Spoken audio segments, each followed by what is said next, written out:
Kama Dr. Idris zalunci ne daga Mallawan Trifle. Ku kasance da mu domin jin cikakken wannan bayanin da ya yi. Amma wannan shine farkon ziyartar wannan channel ta mai albarka, ka tsaya ka danna mana subscribing da alamar liking. Mun gode, mun gode. Wannan alƙawarin manzo Allah ne lokacin da ake ganawa Yasir da matarsa Sumayya da ɗansu Ammaru Azaba da annabi ya zo wucewa a lokacin manzo Allah sallallahu alaihi wasallam ba zai iya hanawa ba. Me yace? Sai ce sabran ala Yasir inna maw'idakum aljanna. Ku yi hakuri ali Yasir yan gwagwarmaya, za mu haɗu da ku a aljanna, za mu yi wa juna barka barka. To muna fatan Allah da sarkin sunayensa da sarkin zatinsa ya yi mana tagomashi da irin wannan albarka. Ubangiji kai mana ba dan halin mu ba irin wannan tagomashi na wannan albarka. Allah karka sa mu mutuwar wulakanci. Allah ka ba mu mutuwa ta ɗaukaka, mutuwa ta jarumai lokacin da ajalin mu zai zo. Wannan ita ce mutuwar da duk mai hankali yake tunanin ta, ba wai dogon rayuwa ba. In kai shekara dubu ma maganar banza ce zaka tafi. In kana da hankali tafiyar zaka shirya wa kanka mai kyau. Wala tamutunna illa wa antum muslimun. Kai ta kokarin kintata yin ayyuka na gari, nisantar ayyukan banza gwargwadon ikon ka, don a kowane lokaci mutuwa za ta iya zo maka, dan in ta zo maka a cikin shiri. Da wannan muke cewa da Malam Idris Abdulaziz na garin Bauchi, insha Allahu sabran ala Yasir. Ba sau ɗaya ba sau biyu ba, da ban magabatan kwarai da haka aka san su, jarumai da haka aka san su.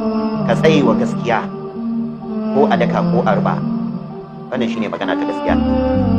Su kansu waɗanda za su ɗaure ka mazlumai ne, ba su ma sani ba, ba su sani ba. Inda sun sani su ya kamata su baka kariya, irin yadda manzo Allah ya ce da mutanen Da'ifa da mala'ika ya zo Allah ya taya masa aka ce sai ya ce Allahumma hadi qaumi fa innahum la ya'lamun. Ba sani bane. Kana cewa Allah ɗaya ne, su kuma suna cewa a hada shi da wani, kuma wai kai za a kama su kuma su sha. Za ku yi dariya ne ta duniya, amma ku kan yana nan in ba ku daina ba. Shi kan tasa wahala ce da sababin ɗaukakarsa Allah ya jawo masa shi duniya, ya jawo masa shi kusa.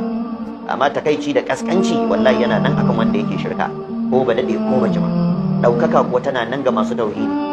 Allah ba baya son annaba bane, ya bar wasu aka kashe su don tabbatar da tauhidi, ya bar wasu aka ɗaure su don tabbatar da tauhidi, ya bar wasu aka kore su daga garuruwan su don tabbatar da tauhidi. Duk wani ɗan gata a duniya bai kai manzo Allah ba, amma ba irin nau'in kalubalen da bai fuskanta ba akan tauhidi. وإذ يمكر بك الذين كفروا ليثبتوك أو يقتلوك أو يخرجوك ويمكرون ويمكر الله والله خير الماكرين. da haka tabarkin yake, kuma ba zai canja ba, kuma ba zai sauya ba. In za ka shigo ka shigo, in ba za ka shigo ba kar ka shigo. In ba ka doko akan tabarkin tauhidi ba, za a dake ka a banza,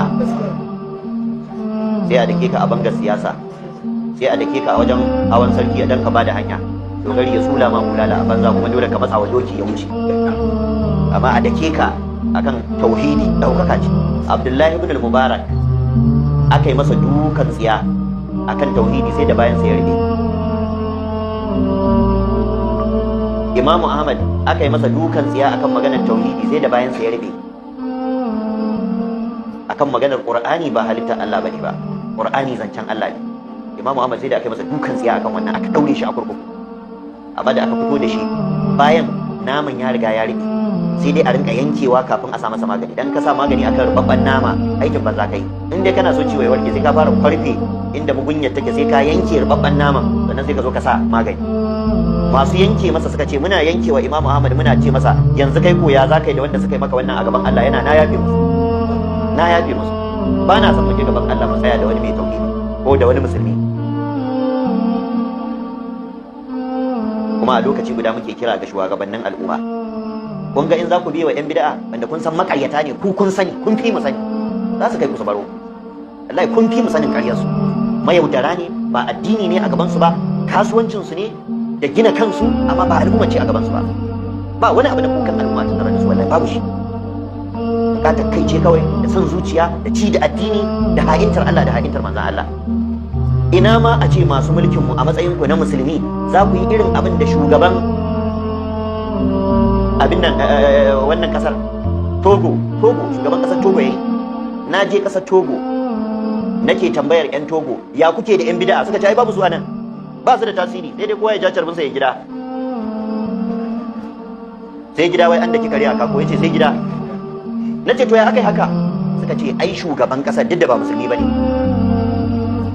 lokacin da ahlus sunna suka fara wa'azi sai suka tada kayan baya, suka fara surutai da hayaniya, dan su ba za ka ji suna karantar da mutane alwala ko sarki ko sallah ba, sai dai kawai me za su ruɗa kwakwalen al'umma, sai biki harkar karɓar kuɗi a hannun mutane, bikin kaza bikin kaza bikin kaza, kullum a cikin biki suke zagayoyi.